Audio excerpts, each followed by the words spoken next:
আমরা এই ষড়যন্ত্র দেশবিরোধী এবং বাহিরের যে ষড়যন্ত্রগুলো রয়েছে সেগুলো হচ্ছে আমরা প্রতিরোধ করছি।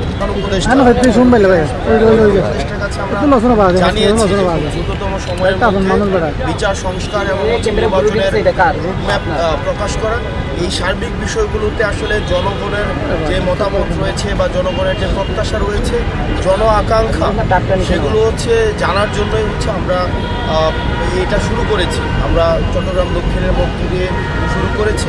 আমরা সারা বাংলাদেশে আমরা এই এনসিপির পক্ষ থেকে আমাদের মানুষের কাছে এই যাওয়া অব্যাহত থাকবে। দেখেন, এটা রিসিপ্রোকাল একটা বিষয়। এটা হচ্ছে মানুষের আমাদের চিন্তা, আমরা কীভাবে ভাবছি, আমার দল কিভাবে চিন্তা করছে এই সার্বিক বিষয়ে বিচার এবং সংস্কার এবং আগামী নির্বাচন নিয়ে আমরা কী ভাবছি সেগুলো মানুষকে জানাবো, মানুষের চিন্তাগুলো আমরা জানাবো।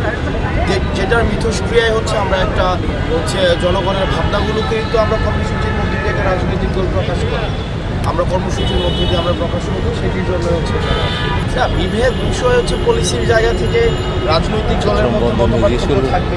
আবার যখন সংকটকালীন সময় আসে তখন সেটা হচ্ছে আবার আমাদের এই বিভেদটাই হচ্ছে আবার আমরা হচ্ছে কাটিয়ে উঠে আবার ঐক্যবদ্ধ হই। এটাই হচ্ছে আমাদের জাতীয় চরিত্র।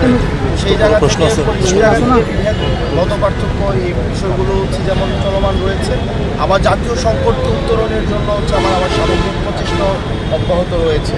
যখনই জাতীয় সংকট এসেছে, যখনই দেশে বিদেশি বা অভ্যন্তরীণ দেশবিরোধী কোনো ধরনের ষড়যন্ত্রের প্রচেষ্টা হয়েছে, আমরা সামগ্রিকভাবে আমরা গণ-অভ্যুত্থানে অংশগ্রহণকারী প্রতিটি দল এবং ফেসিবাদ বিরোধী রাজনৈতিক শক্তি যারা দীর্ঘদিনের যাদের লড়াই সংগ্রাম রয়েছে, আমরা ঐক্যবদ্ধভাবেই আমরা এই ষড়যন্ত্র দেশবিরোধী এবং বাহিরের যে ষড়যন্ত্রগুলো রয়েছে সেগুলো হচ্ছে আমরা প্রতিরোধ করছি। টানা সপ্তমবারের মতো বেস্ট টিস্যু পেপার ব্র্যান্ড হিসেবে স্বীকৃতি পেয়েছে বসুন্ধরা টিস্যু। তারা বলেছেন তারা গণ-অভ্যুত্থানের প্রতিনিধি হিসেবে হচ্ছে তারা এই সরকারের প্রতিনিধিত্ব করছে, তারা কোনো রাজনৈতিক দলের প্রতিনিধি হিসেবে না, এনসিপির প্রতিনিধি হিসেবে তারা এই সরকারে নেই, বরং হচ্ছে এই গণ-অভ্যুত্থানের সবার প্রতিনিধি হিসেবে হচ্ছে তারা হচ্ছে এই অন্তর্বর্তীকালীন সরকারের প্রতিনিধিত্ব করছে। তাদেরকে একটা দলীয় পরিচয় করানোর মধ্য দিয়ে তাদেরকে যে ট্যাগ দেওয়ার চেষ্টা করা হচ্ছে, এই বিষয়টিকে আমরা নিন্দা জানিয়েছি।